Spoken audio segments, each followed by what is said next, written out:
Hi guys! Welcome to my channel. For today's video, pupunta po tayo ngayon dito sa Joseph Ejercito Estrada Museum and Archive. So let's go guys!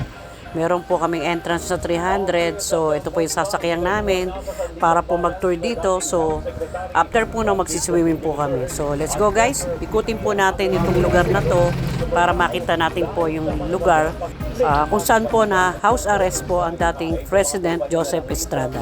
Let's go guys, pasok po tayo. So yun guys, pagkatapos namin manood po ng video, ito po may mga old pictures po kayong makikita sa loob. Then yung pong sasakyan po ni President Joseph na jeep ni Erap na doon din po sa loob. So yan po, ikutin po natin sa loob. Mga karanasan po ng ating dating presidente. So, ang ganda po ng loob. So, ito po yung library nila. So, yan po, pasukin po natin. Ang ganda po ng loob. Yan. Ikutin po natin yung loob. So, sobrang ganda po niya. So, may mga presidente po dun sa taas. Yan po yung mga pictures. So, nadun po yung picture po ni Fernando po Jr., yung po kanyang kaibigan. Yan po nasa taas. Yan. So guys, after po nito, pupunta po tayo dun sa ginawa nilang libingan po ni President Joseph Estrada. So, yan po yung naka-prepare na para dyan po yung magiging libingan niya.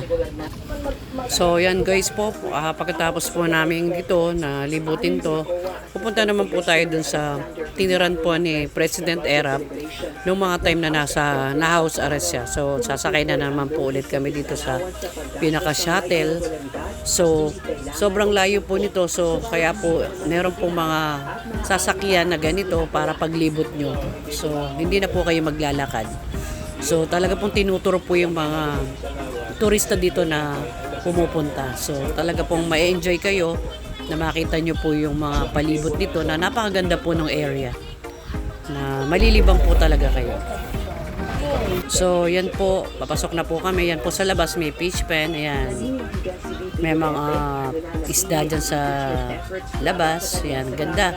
Pagpasok niyo po, yan po yung area. Diyan, marami po dyan. Yan, marami po dyan mga memorabilia niya. Yan. So, ito po daw area na to ay pinag-shootingan din po daw ng probinsyano po. So, ito po daw area na to ay talagang maganda po para sa movie. So, ito po ay pinag-shootingan nila. So, yan po yung sala.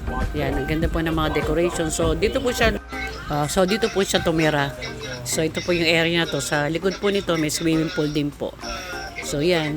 Palibot. Ang ganda po ng lugar. So, guys, ito po. Susunod po na pupuntahan natin yung sa rancho. So, tingnan po natin yung iba pang palibot. So, pagkatapos po ng rancho, pupunta po tayo dun sa bar niya. Pagkatapos po ay pupunta rin po tayo sa mga pool. Meron po kasing mga swimming pool dito na 3, sa pambata 2, at isa sa matatanda po. So pagkatapos ng pool, magsiswimming na po kami. So let's go guys. Dire-diretsohin na po natin. Libutin po natin ngayon. Let's go guys.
hello guys, ito po ang pagsiswimmingan namin.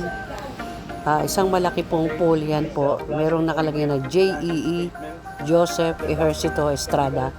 So ito po yung palibot. So may mga cottage po dito. So yan po. So after po nito at makapag-swimming kami, magkukwentuhan.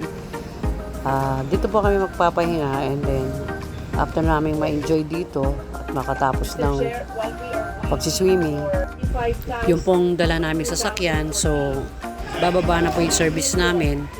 So yung pong pinaka dala namin sasakyan, iakyat po namin para pag uwi namin, yun na po yung sasakyan namin palabas. So ang ganda po nung pagdi-deliver nila ng mga turista nila. Meron po silang shuttle, so pag umiikot, may impress po talaga kayo sa sasakyan nila kasi iniikot po kayo dahil sobrang layo po talaga na ikutan. So papasyal po talaga kayo. So napakalinis po nung lugar.